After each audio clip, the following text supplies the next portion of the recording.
Qui a rigolé? C'est coupé. Je peux marquer un petit coup d'œil léger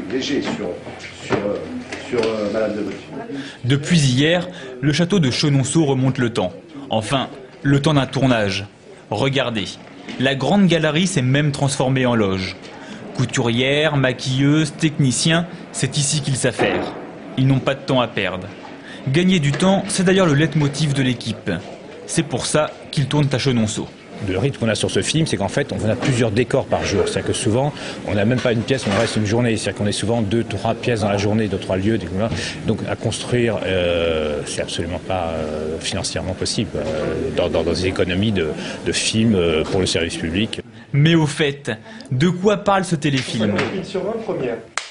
Bon, rapidement, c'est une petite histoire dans la grande histoire. Anne d'Autriche, reine de France, et le cardinal Mazarin s'aiment.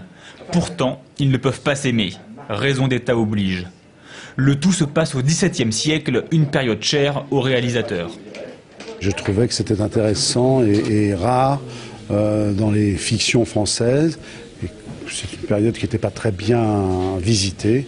Et pour le coup, je trouve que c'est un voyage absolument passionnant. Et les touristes, ils sont passionnés. Le château est resté ouvert aux visiteurs qui prennent le temps de regarder le tournage.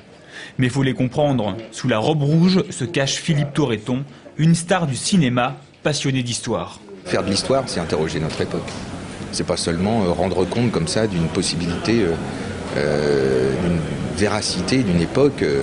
Non, c'est comprendre l'histoire, c'est se comprendre nous-mêmes aujourd'hui. Et quand on voit la science politique de Mazarin, c'est assez intéressant de voir un peu comment ça peut se traduire aujourd'hui. Faut-il y voir un clin d'œil à son élection à la mairie du 9e à Paris? Qui sait? Une chose est sûre, Mazarin restera à Chenonceau jusqu'à vendredi. Le tournage se poursuivra ensuite en Bourgogne et en Anjou.